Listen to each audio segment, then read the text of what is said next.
My name is Laura DeGolier. I am from Fond du Lac, Wisconsin. I was brought up in a Republican home, and the values that I hold continue to be those values of Republicans that have been were the bedrock of Wisconsin a long time ago. Well, I'm sure I became a Republican from birth. My grandfather was a state senator in Wisconsin, and I worked in Republican campaigns, managed some Republican campaigns for the Assembly, and for in some other races that I was involved in.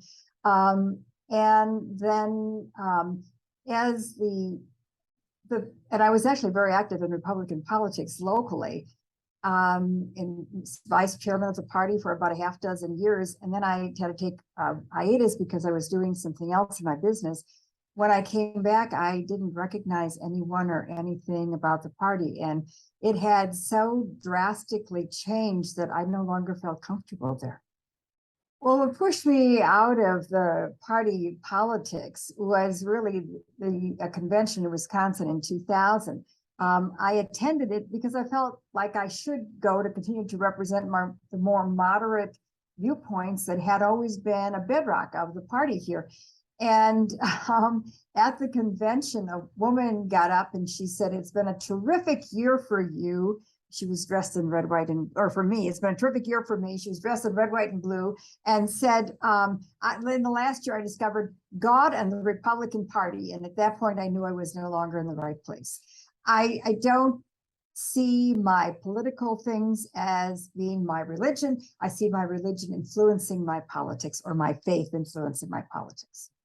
They called me a murderer at times, and when I would go to some of the convention things, and they did that because I wouldn't sign some of their very extreme pro-life documents. So it was members of our local Republican Party that were bringing out those documents, and I declined to sign them because I didn't feel that was where I was. Well, my biggest question on Tim Michels is, we had 4 years of a businessman with no government experience, and I did not like that experience. And I think that we would get the same with Tim Michels. And then Tim Michels has said nothing about what he'll do with his business connection, because he is tied in very deeply to the road builders. So does that mean Wisconsin should be all asphalt by the time he would be done? Tim Michels would represent a very extreme flank of Republican. Of the Republican citizens in the state of Wisconsin, and a very extreme right flank of citizens in the state. Well, as I said, we've had 4 years of Donald Trump. Did we like that? A man with no government experience, who had no respect for the government except when he can use the Fifth Amendment to avoid answering any questions. So I didn't like that. I don't think I would like Tim Michels, and I would suggest that everybody remember, if they weren't those 4 years, the disrespect for government, they're not going to get anything better with Tim Michels, because he's going to take his marching orders from Donald Trump. He knows nothing else. Well, we had the same thing with Donald Trump. He never provided any policies. He did infrastructure week forever, and it took Joe Biden to accomplish it. So I don't see that there would be any more success with Tim Michels, and it will probably make the people who are willing to look at the balance of power between the Senate and the Assembly and the governorship. We know that the Senate and the Senate are going to be Republican. There has to be a check and balance. I do not want Tim Michels as governor, because with the three of them, there's no telling what horrible things they would do. It just would not be a good thing. We need a balance, and we will not get a balance with Tim Michels. I've had, because of some of the advocacy work I do with my association, my industry association, I've had to deal with Ron Johnson's office. And after he was elected the second time, we no longer were treated with any kind of respect. They don't answer telephone calls. I was with a very influential person last night, and her name is well known because her husband was a congressman for many years. And she said they don't return her phone calls. They don't answer her questions. she can't get through it all. And that's the same kind of treatment that I've gotten. So Ron Johnson has not provided service to the citizens of Fond du Lac, or I'm sorry, to the citizens of Wisconsin. And I'm not sure he cares except to hear his own voice on his latest crazy idea about Social Security, COVID, whatever. He certainly doesn't represent anything that I believe in. Well, I'm not very happy about that. But the biggest thing that I'm unhappy about with my party is the total lack of good faith that they display in governing.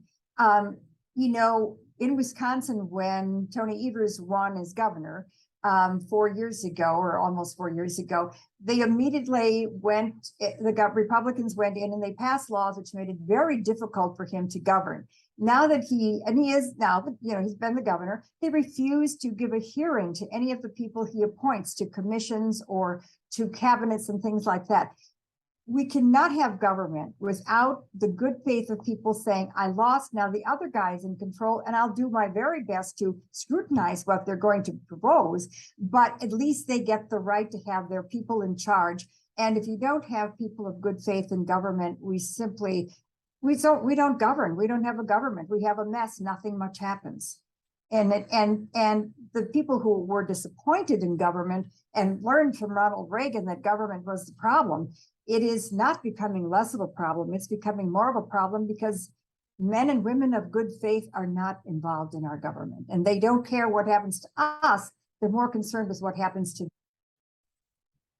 Well, I can't vote for people that are going to deny the workings of our government as it was designed to work, and has worked well. So I either will not vote for them at all, or if there's a suitable alternative, I may choose that. But I cannot vote for people who are so disrespectful of the government that is supposed to be protecting us and providing benefits or services for all of us. Well, I think it goes back to electing people who are willing to go to Madison and Washington and govern in good faith for all of us and respect both sides that are there. You know, choose candidates that are truthful and honest, and will operate that way as people in government, and not deny the truth. I mean, the frustrating thing is that they get there and they don't care about people back here. They only care about what their leaders say or what is going to be good for them. And we don't get any, you know, we don't get the services and the protections from our government that we should have. It's very difficult to get our voices through, whether it be on environmental issues or insurance issues, tax issues, whatever.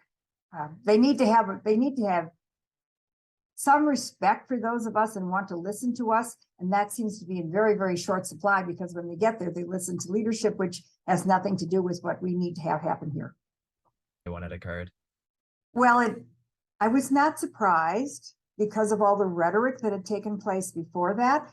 So that did not surprise me. I was very concerned. I did see it as an insurrection. And I have made it a policy that when I meet with any politicians and they want my vote, or I'm talking to them for any reason, the first thing I ask them is, please to tell me what you saw on January 6th. And if they tell me it was a picnic in the park, I'd say, that's it. You're never getting my vote. Sorry, that's where it's all on. Oh, I think it's critical. It's just as critical as it was when Richard Nixon was doing the Watergate thing, you know, when we were going through all of that. I believe really that what the effort to overthrow our government that culminated in January 6th is the most serious threat facing our democracy. And anybody who would deny that does not get my support. And I'm very open and upfront about that. I've met with other, you know, people and politicians and think tanks, and it's the first question I ask them. They have a marvelous backbone of jelly. The Republican leadership, such as Kevin McCarthy particularly, has a backbone that is made of jelly, and it'll cave into anything that he thinks will threaten his ability to become the majority leader in the Congress. And I watched him fail that last time when he tried to replace John Boehner. He was a disgusting example of incompetence, and I don't know that he's improved any. Certainly his backbone hasn't gotten any more spine, but that same problem takes place with my local congressman, and Senator Johnson. It's just incredible that they're willing to look that in the face and say it didn't happen, or whatever excuses they make about it.